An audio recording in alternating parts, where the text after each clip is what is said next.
بسم الله الرحمن الرحيم ليكن يومك للشعب ودادا ليكن حبك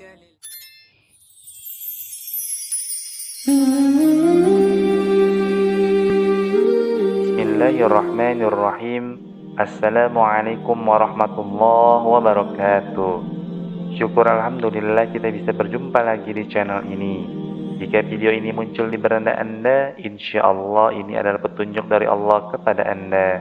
Dan sempatkanlah menulis salawat kepada Nabi Muhammad SAW di kolom komentar. Semoga menjadi bukti kecintaan kita untuk mendapatkan syafaat di akhirat kelak. Allahumma salli ala Muhammad wa ala ali Sayyidina Muhammad.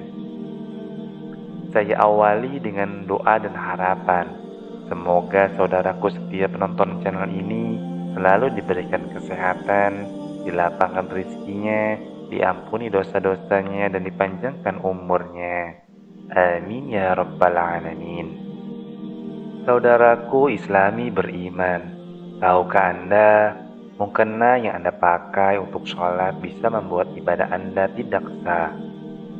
Mari kenali 10 jenis mukena yang ternyata haram dipakai dalam sholat, agar kita terhindar dari kesalahan yang fatal. Mukena adalah pakaian yang dirancang untuk menutup aurat wanita saat sholat. Namun, tidak semua mukena memenuhi syarat sesuai tuntunan syariat Islam. Beberapa jenis mukena bahkan bisa membuat ibadah kita tidak diterima Allah Subhanahu wa ta'ala. Penting untuk mengetahui jenis-jenis mukena yang dilarang atau makruh, sehingga kita bisa menjalankan sholat dengan khusyuk dan sesuai dengan aturan agama. Jangan sampai ibadah kita sia-sia hanya karena kelalaian dalam memilih mukena. Inilah 10 jenis mukena yang tidak dibolehkan saat sholat. Yang pertama, mukena dengan potongan yang membuka aurat. Mukena dengan desain potongan tertentu dapat membuat aurat terbuka ketika melakukan gerakan sholat, seperti saat takbiratul ihram atau sujud. Contohnya adalah mukena dengan lengan pendek atau potongan yang tidak menutupi tubuh secara sempurna. Allah Subhanahu wa ta'ala berfirman, "Wahai anak cucu Adam, pakailah pakaianmu yang indah pada setiap memasuki masjid, dan makan serta minumlah, tetapi janganlah berlebihan. Sesungguhnya Dia tidak menyukai orang-orang yang berlebihan." Al-Quran Surat Al-A'raf ayat 31. Solusinya adalah menggunakan mukena model terusan yang dapat menutupi seluruh tubuh dengan baik dan aman saat melakukan berbagai gerakan sholat. Yang kedua, mukena yang menutupi wajah secara berlebihan. Mukena yang memiliki aksesoris berlebih, terutama di bagian wajah, dapat menghalangi sujud yang sempurna. Rasulullah bersabda, "Aku diperintahkan untuk sujud di atas 7 anggota badan, kening," lalu beliau menunjuk juga pada hidungnya, kedua tangan, kedua lutut, dan kedua kaki. Hadis riwayat Bukhari. Gunakan mukena yang tidak memiliki tambahan aksesoris yang berlebihan, sehingga tidak mengganggu kekhusyuan dalam beribadah. Yang ketiga, mukena dengan bahan transparan. Mukena yang terbuat dari bahan tipis atau transparan dapat membuat warna kulit atau pakaian dalam terlihat. Padahal, aurat wanita harus tertutup rapat dan tidak boleh tampak dari luar. Wahai Nabi Muhammad, katakanlah kepada istri-istrimu, anak-anak perempuanmu, dan istri-istri orang mukmin supaya mereka mengulurkan jilbabnya ke seluruh tubuh mereka. Yang demikian itu agar mereka lebih mudah untuk dikenali, sehingga mereka tidak diganggu. Allah Maha Pengampun lagi Maha Penyayang. Al-Quran Surat Al-Ahzab ayat 59. Pilihlah mukena dengan bahan yang tebal namun tetap nyaman agar aurat tertutup dengan sempurna. Yang keempat, mukena dengan motif yang mengganggu kehusyukan. Mukena dengan motif mencolok seperti gambar hewan, manusia, atau pola yang terlalu ramai dapat mengganggu kehusyuan orang lain di sekitar. Rasulullah SAW bersabda, sesungguhnya di antara tanda kebaikan Islam, seseorang adalah meninggalkan hal yang tidak bermanfaat baginya. Hadis riwayat Tirmizi. Gunakan mukena dengan warna polos atau motif sederhana agar tidak menarik perhatian. Yang kelima, mukena berwarna merah terang. Beberapa ulama memakruhkan menggunakan mukena berwarna merah mencolok karena warna ini dianggap tidak sesuai dengan kesederhanaan yang dianjurkan dalam Islam.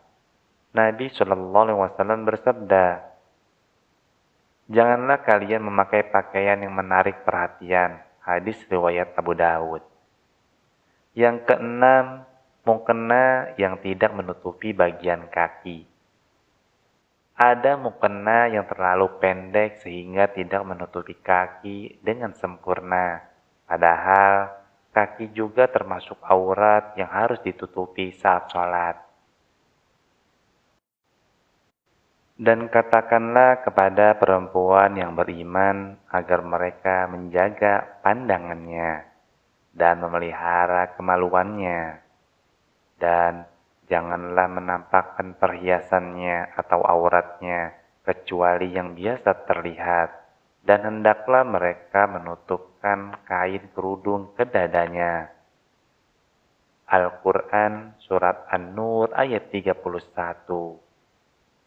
Gunakan mukena yang panjang hingga menutupi kaki dengan baik.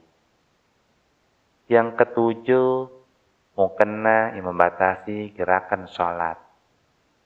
Mukena yang terlalu ketat atau memiliki desain yang rumit dapat membatasi gerakan sholat. Sholat membutuhkan kebebasan gerakan agar dapat dilaksanakan dengan sempurna. Sesungguhnya aku adalah Allah, tidak ada Tuhan selain aku, maka sembahlah aku dan tegakkanlah sholat untuk mengingatku. Al-Quran Surat Toha ayat 14. Yang kedelapan, mukena dengan aroma atau bahan yang mengganggu. Mukena yang memiliki bau tidak sedap atau bahan yang membuat gatal dapat mengurangi khusyuan sholat. Rasulullah SAW bersabda, kesucian adalah bagian dari iman. Hadis riwayat Muslim. Pastikan yang digunakan suci, bersih, dan wangi untuk meningkatkan kenyamanan dalam beribadah. Yang kesembilan, mukena yang tidak menutup dada. Beberapa mukena memiliki desain yang kurang menutupi bagian dada, padahal ini adalah area yang wajib ditutup. Hendaklah mereka menutupkan kain kerudung ke dadanya. Al-Quran Surat An-Nur ayat 31. Yang ke-10, mukena yang digunakan untuk pamer atau riya. Menggunakan mukena yang terlalu mewah atau digunakan untuk mencari pujian dapat menjadikan amal sholat tidak diterima. Sesungguhnya amalan itu tergantung niatnya, dan seseorang akan mendapatkan sesuai dengan apa yang ia niatkan. Hadis riwayat Bukhari dan Muslim. Gunakan mukena dengan niat ibadah, bukan untuk menunjukkan kemewahan. Sahabat Islami beriman. Memilih mukena yang sesuai syariat adalah bagian dari usaha menjaga kesempurnaan sholat kita. Pastikan mukena yang digunakan dapat menutup aurat dengan baik, nyaman, dan tidak mengganggu kekhusyuan beribadah. Semoga Allah menerima setiap ibadah yang kita lakukan. Wallahu a'lam bishawab. Subhanakallahumma wa bihamdika asyhadu an la ilaha illa anta astaghfiruka wa atubu ilaik. Wassalamualaikum warahmatullahi wabarakatuh.